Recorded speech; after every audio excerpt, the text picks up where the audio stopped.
People ask me, were you a war baby? I have to say yes.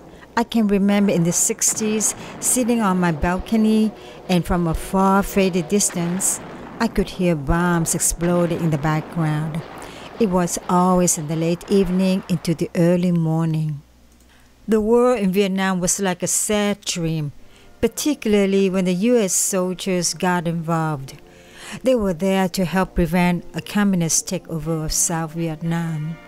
I can also remember just before the U.S. ground forces started to withdraw, there was a very popular base camp called Long Binh Post. This camp had everything you could think of: large restaurants, Olympic-sized swimming pool, and many nightclubs with live music. For the record, Vietnam, Saigon is where I was born and raised on Vo Thanh Street in Saigon. My parents owned an import and export company called Voco, and we live above the first and second floors from our storefront. My memories of Vietnam was not all about war. In fact, we lived near Ngã Sáu, Saigon, and the French club Cercle Sportif and Tudor Street. Here, I can remember my mom and dad walking on Tudor on a Sunday afternoon, going out to lunch or shopping at some of the French boutique stores. And I can also remember playing at the Quinby and my father's club called the Paramount nightclub on Ham Nghi Street. At the age of 17, I remember auditioning for the American GI Officers Club. And the USO building was also near the popular street called Tudor Street.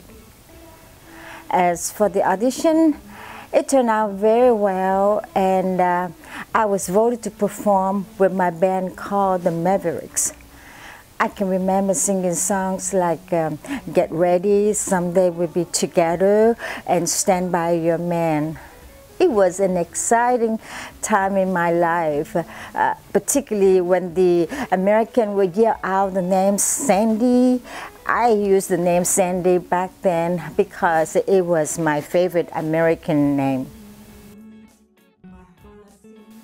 I left Vietnam because the war in Vietnam and the conflict between my family and my love for the American music. That was the reason why I left. Plus, it encouraged me to pursue my dream to come to the Americas. When I arrived to America, I landed in Akron, Ohio. I can remember how excited I was to see snow. The following day, I went outside to play and make my first snowman. Unfortunately, I locked myself outside the home I was staying in. Luckily, my fiancé opened the door and we got married the following week.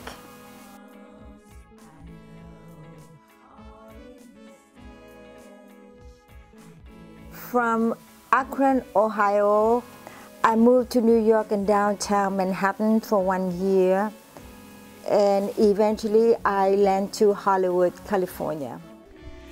In California, my husband worked on ABC as a studio supervisor, and he was responsible for my TV career as an actress. I worked on shows like All My Children, Too Close for Comfort, and Divorce Court.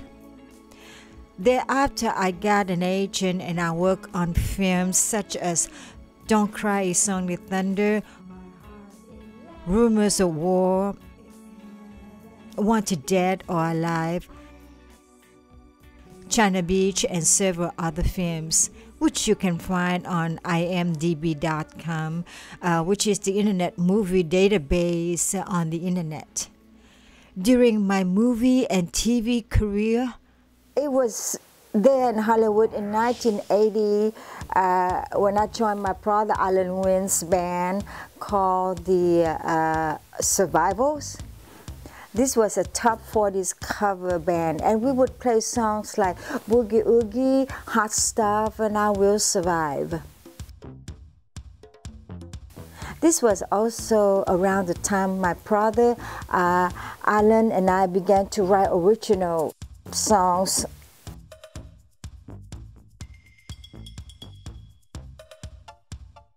our reason for writing original music is because we wanted our own identity. We didn't want to be stamped as a cover band or lost in the Vietnamese old format, which is one band and 20 singers. Yes, I was very fortunate to have made my mark with my 4 original songs. It's Only You, Gonna Lose My Heart, I Feel Your Love, and Prisoner of Love.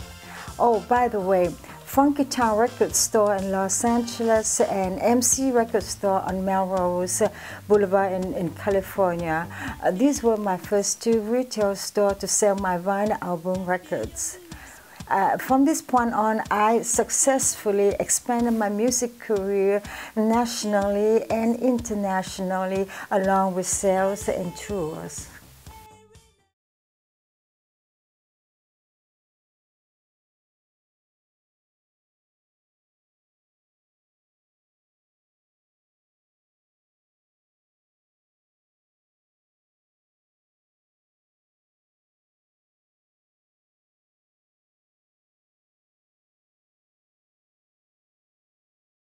There is a big difference.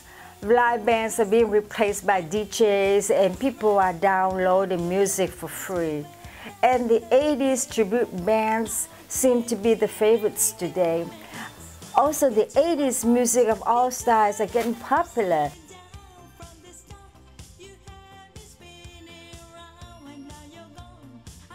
Well, I have always done very well in the American market, especially with those who are interested in the 80s music. So that's one of the reasons why I want to play the Whisky A Go Go. Also, in the 80s, I used to live in Hollywood. I can remember living at the Hotel Piazza del Sol on Sunset Strip. It's around that time I remember working as a cocktail waitress at Art Laboe's nightclub, which is now the famous Comedy Store. However, it was my commute to my second job where I would pass the Whisky A Go Go every week. I remember looking at the marquee and thinking of all the music legends who were playing there. It was like a dream I could never be a part of. So on September 18, my dream will come true. I hope to see all of you at my show at Whisky A Go Go on September the 18th. Don't be afraid to come up, get closer to me and say hi, okay? So see you then. Hasta la vista.